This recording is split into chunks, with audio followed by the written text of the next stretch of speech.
આપણે ગુણાકાર અને ભાગાકાર વિશે શીખ્યા.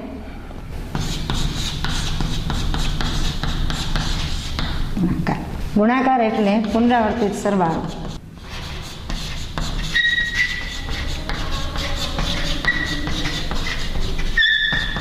એટલે કે 7 + 7 + 7 જો 3 વાર સરવાળો કરવો હોય તો એને આપણે 7 × 3 21 આ રીતે શીખીએ છીએ.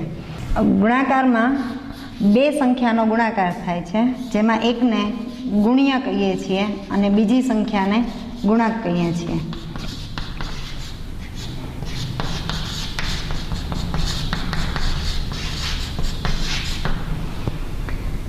જેમ કે અહીંયા 7 એ ગુણ્ય કહીએ તો 3 એ ગુણક કહેવાય અને 21 જવાબ મળવો એ ગુણાકારની પ્રક્રિયાનું પરિણામ છે.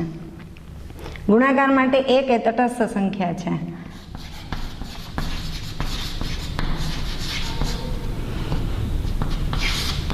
એને ગુણ્યા કોઈ પણ સંખ્યા કરીએ તો તે સંખ્યા મૂળ સંખ્યા આપણને મળે. માટે 1 ને ગુણાકાર માટે તટસ્થ સંખ્યા કહેવાય.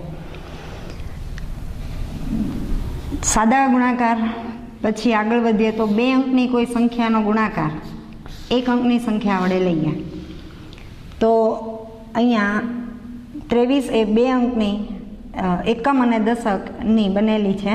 તો ગુણાકારની પ્રક્રિયા એકમથી શરૂ થાય. 3 × 4 પહેલાં લઈએ.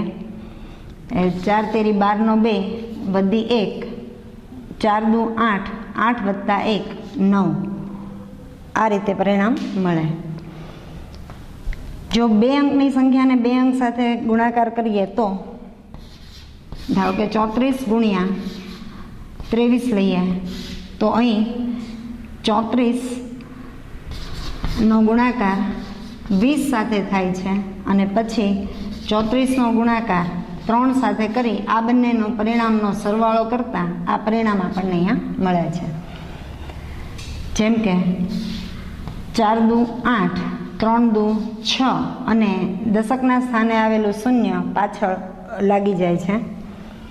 4 તેરી 12 ના 2 વધી 1, 3 તેરી 9 ને 1 10. આ બંનેનો સરવાળો કરવાથી 2, 8 અને 7 782 મળે છે. જેને આપણે સીધું શીખીએ ત્યારે 2 એ દશકના સ્થાનમાં હોવાથી 2 વડે જ્યારે ગુણાકાર શરૂ કરીએ તો પહેલાં શૂન્ય મૂકીએ છીએ. 4 દુ 8 અને 3 દુ 6. પછી 3 વડે ગુણાકાર કરીએ. એકમના સ્થાને હોવાથી તેમાં શૂન્ય મૂકતા નથી. 4 તેરી 12 ના 2 વધી 1, 3 તેરી 9 ને 1 10 અને અહીં સરવાળો થાય અને પરિણામ સરખું જ મળે છે. આ જ રીતે 3 અંકની સંખ્યા નો 2 અંક વડે ગુણાકાર કરીએ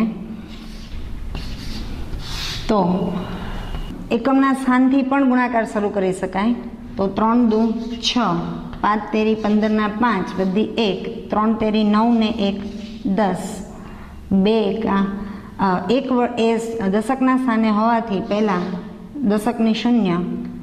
2 એકા 2, 5 એકા 5 અને 3 એકા 3. આ સરવાળો કરવાથી કુલ જવાબ મળે 6, 5 + 2 7, 5 અને 4. આ રીતે હવે આપણે ભાગાકાર શીખ્યા. ભાગાકારની વ્યાખ્યા એ મુજબ આપી શકાય કે ભાગાકાર એટલે પુનરાવર્તિત બાદબાકી. જેમ કે આપણે 21 ને 7 વડે ભાગવા છે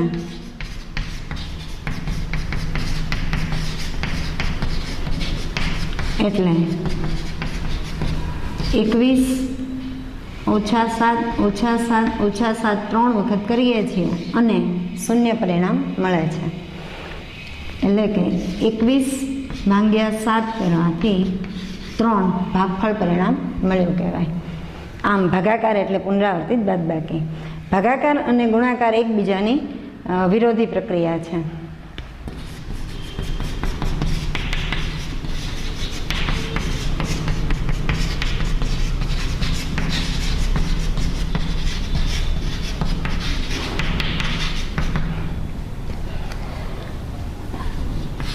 ધારો કે 18 ભાગ્યા 9 કરવા છે, તો 9 દુ 18 ઘડિયાની મદદથી આપણે આ રીતે કરી શકીએ, જેમાં 9ને ભાજક કહેવામાં આવે છે, 18 એ ભાજ્ય કહેવાય છે, 2 ભાગફળ કહેવાય છે અને 0 એ શેષ કહેવાય છે.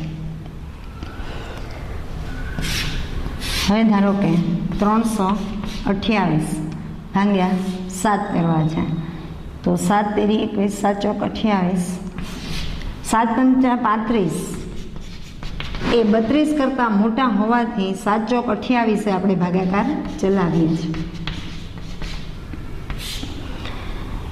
28 ને 4 32 થાય, એટલે અહીંયા આપણે 32માંથી 28 બાદ કરીએ છીએ અને ઉપરથી 8 ભાગફળમાં સાથે ભાજ્યમાં સાથે ઉતારીએ છીએ. 7 છક 42, 7 7 49 એ 48 કરતાં મોટા હોવાથી 7 છક 42 વડે આપણે ભાગાકાર ચલાવીએ છીએ અને શેષ હંમેશા ભાજક કરતાં નાની મળે છે. તો અહીં શેષ શૂન્ય ન રહેતા ભાજક કરતાં નાની કોઈ સંખ્યા મળે એવા પણ ભાગાકાર શીખી શકીએ. હવે આપણે કોઈ 2 અંકની સંખ્યા વડે ભાગાકાર કરવો છે, ધારો કે 12 વડે, તો 12ના ઘડિયાની મદદથી પણ કરી શકીએ અને બીજી રીત કે 3 અને 4 વડે અથવા 6 અને 2 વડે એમ વારાફરતી પણ ભાગાકાર કરી શકાય. ધારો કે 12નો ઘડિયો આપણે ઉપયોગ કરીએ તો 12 તેરી 36 એ મોટા થાય છે, માટે 12 દુ 24 વડે ભાગાકાર કરીએ તો અહીં 11 વધશે, ઉપરથી 4 વધશે. 12 9 108, 8 ને 6 14 થાય, અહીં આપણે 114માંથી 108 બાદ કરતાં 6 વધે છે, ઉપરથી 0 ભાજ્યમાં સાથે આવશે, 12 પંચા 60 અને શેષ 0 વધશે. આ જ ભાગાકાર બીજી રીતે કરવો હોય તો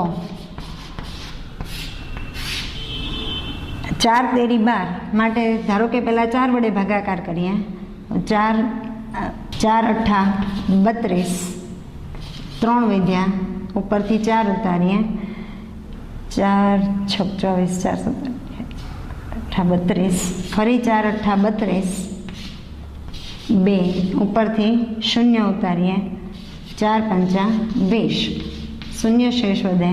અહીં મળેલા પરિણામને 3 વડે ભાગાકાર કરવાથી મૂળ પરિણામ 295 આપણને મળશે.